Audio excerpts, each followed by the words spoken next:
আমাদের আবাসন সংকটের কথা আমরা বলছি, সেই আবাসন সংকট দীর্ঘমেয়াদী আবাসন সংকট যেন দূর হয়, সেটার জন্য হল নির্মাণ করার জন্য বিশ্ববিদ্যালয় প্রশাসনকে বাধ্য করা এবং প্রায়োরিটি বেসিসে আমাদের যারা ছাত্রী বোনরা আছে, নারীরা আছে, তাদের জন্য আবাসন সংকট নির্মূল করার জন্য আমরা হোস্টেল করার জন্য বিশ্ববিদ্যালয় প্রশাসনকে বাধ্য করব এবং আবাসন ভাতার ব্যবস্থা করব এবং আমাদের খাদ্যের নিরাপত্তা, স্বাস্থ্যের নিরাপত্তা এবং উন্নত পরিবহন এবং access to career, first year থেকে একজন শিক্ষার্থী যেন তার ক্যারিয়ার ডিজাইন করতে পারে, সেটার জন্য আমরা কাজ করব।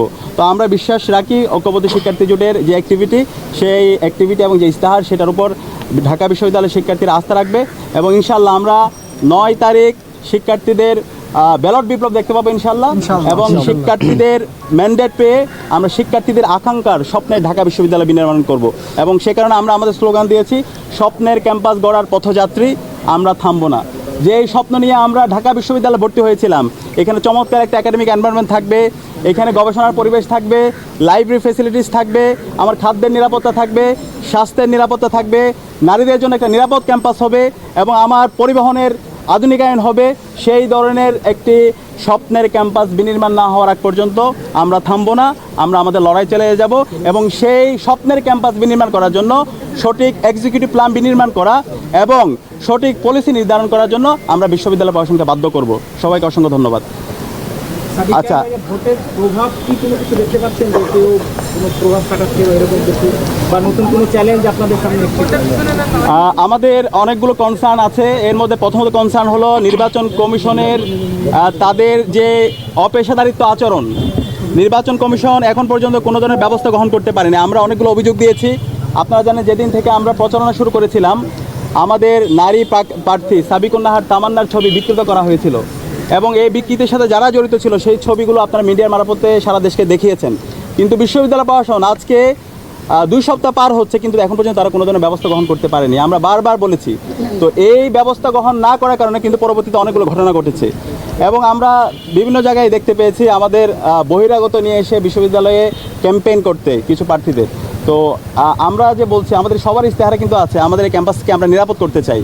তো নিরাপদ ক্যাম্পাসে যদি আমরা বহিরাগত নিয়ে এসে প্রচারণা করি, তাহলে তো এটা একটা সাংঘর্ষিক অবস্থান।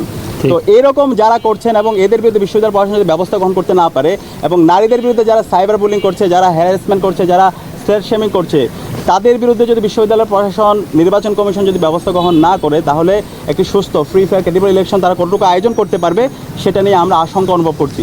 আমরা নির্বাচন কমিশনকে বলেছি, যে অভিযোগগুলো এসেছে সেই অভিযোগগুলো, বিশেষ করে নারীদের বিরুদ্ধে যে অভিযোগ এসেছে, আমাদের প্রার্থীদের বিরুদ্ধে ক্রমাগত যে সাইবার বুলিং হচ্ছে, হ্যারাসমেন্ট হচ্ছে, সেটার বিরুদ্ধে যেন তারা যথাযথ ব্যবস্থা গ্রহণ করে।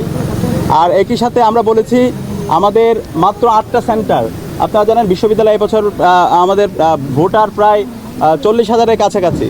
তো এই 8টি সেন্টারে যদি আমরা আশা করছি এখানে এবার সর্বোচ্চ সংখ্যক আমাদের ভোটাররা ভোট দিতে আসবে ইনশাআল্লাহ, সর্বোচ্চ সংখ্যক ভোট কাস্ট হবে। কিন্তু যেই জায়গা কনজাস্টেড এরিয়ায়, যদি আমি বলি হচ্ছে আমাদের যেটা সেন্ট্রাল ফিল্ডের এখানে 3টা হলকে দেওয়া হয়েছে, জগন্নাথ হল, এরপর হলো জহু হল, SM হল, জিমনেশিয়ামের যে ছোট ইনডোর রুমটা আছে ওইখানে। তো ওই জায়গায় প্রায় 6,000 ভোট। কীভাবে তারা কাজ করবে? খুবই কনজাস্টেড এরিয়া। কার্জন এরিয়ায় দেওয়া হয়েছে 3টা হল, শহীদুল্লাহ হল, FH হল, 21 হল এবং একই সাথে আবার সোফিয়া কামাল হলকে পাশে দেওয়া হয়েছে, প্রায় 10,000-এর মতো ভোটার। তো ওই কার্জনের মতো একটা জায়গায়, ছোট জায়গায় যদি 10,000 ভোটার একত্রিত হয় এবং প্রত্যেক ভোটারকে আবার 41টা করে ভোট দিতে হবে, তো এই অবস্থায় ভোটাররা কতটুকু স্বস্তির সাথে তারা ভোট দিতে পারবে, সে নিয়ে আমরা আশঙ্কা অনুভব করছি। সেখানে আমরা প্রশাসনকে বলেছি তারা যেন আরও বেশি সেন্টার বাড়ায় এবং একই সাথে ভিতরে যে ভোট